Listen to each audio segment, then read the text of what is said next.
Assalamualaikum warahmatullahi wabarakatuh. Perkenalkan, nama saya Rizky Nabila. Di sini saya akan mempresentasikan PPT yang saya buat dengan judul Hukum Perjanjian, MOU, dan E-Kontrak. Pengertian hukum perjanjian. Menurut pasal 1313 KUH Perdata, perjanjian adalah suatu perbuatan dengan mana satu orang atau lebih mengikatkan dirinya terhadap satu orang lain atau lebih.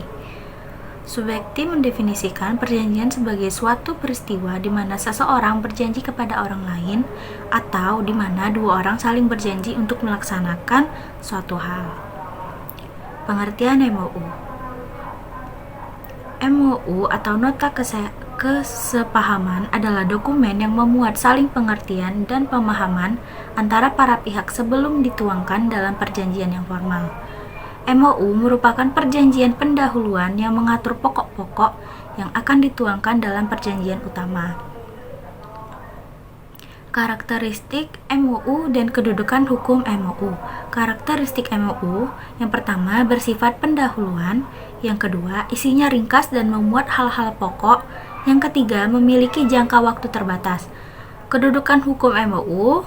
Dalam sistem hukum Indonesia, kedudukan MOU masih menjadi perdebatan. Beberapa ahli hukum menganggap MOU sebagai dokumen yang belum mengikat secara hukum. Sementara, yang lain berpendapat bahwa MOU dapat mengikat sepanjang memenuhi syarat sahnya perjanjian dalam pasal 1320 KUH Perdata. E-Kontrak. E-kontrak adalah perjanjian para pihak yang dibuat melalui sistem elektronik menurut UU nomor 11 tahun 2008, nomor Undang-Undang nomor 19 tahun 2016 tentang informasi dan transaksi elektronik.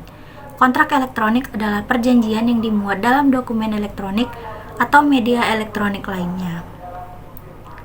Dasar hukum dan aspek hukum e-kontrak. Dasar hukum yang pertama ada Undang-Undang nomor 11 tahun 2008 JO, Undang-Undang nomor 19 tahun 2019 tentang informasi dan transaksi elektronik.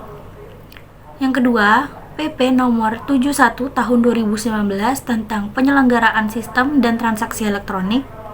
Yang ketiga, Pasal 1320 KUH Perdata tentang syarat sahnya perjanjian.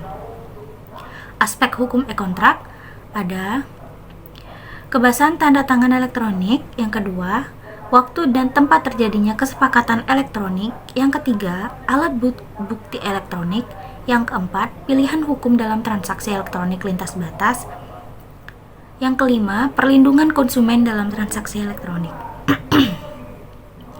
Analisis perjanjian dalam sistem hukum Indonesia.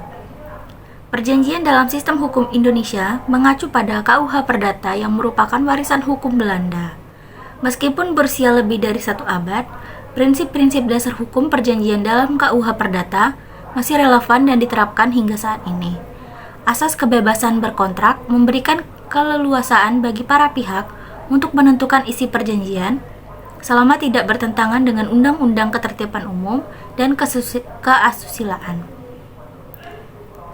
Perjanjian yang sah akan mengikat para pihak dan memiliki kekuatan seperti undang-undang bagi pembuatnya atau asas pascae servanda. Saat ini, praktik hukum perjanjian di Indonesia telah mengalami perkembangan dengan adanya berbagai undang-undang khusus yang mengatur jenis-jenis perjanjian tertentu, seperti Undang-Undang Jasa Konstruksi, Undang-Undang Ketenagakerjaan, dan Undang-Undang Perlindungan Konsumen. Perbandingan perjanjian konvensional, MOU, dan e-kontrak. Dari segi formalitas, perjanjian konvensional itu umumnya lebih formal, memerlukan tanda tangan basah, dan seringkali dibuat dalam bentuk tertulis. MOU relatif lebih sederhana dan fleksibel dalam format. E-kontrak dibuat secara elektronik menggunakan tanda tangan elektronik. Dari segi kekuatan mengikat, perjanjian konvensional mengikat secara hukum jika memenuhi syarat sahnya perjanjian. MOU, kekuatan mengikatnya tergantung pada maksud para pihak dan isi konsumen. E-kontrak mengikat secara hukum berdasarkan UU ITE. Dari segi pembuktian, perjanjian konvensional membutuhkan pembuktian melalui dokumen fisik, MOU, pembuktian melalui dokumen fisik dan keterangan para pihak, e-kontrak, pembuktian melalui informasi elektronik atau dokumen elektronik. Dari segi efisiensi dan kecepatan, perjanjian konvensional memerlukan waktu lebih lama untuk finalisasi. MOU relatif lebih cepat karena sifatnya yang pendahuluan. E-kontrak lebih cepat dan efisien karena dapat dibuat dan ditandatangani secara elektronik. Baik, sekian presentasi dari saya. Bila ada salah kata, saya mohon maaf. Saya akhiri. Wassalamualaikum warahmatullahi wabarakatuh.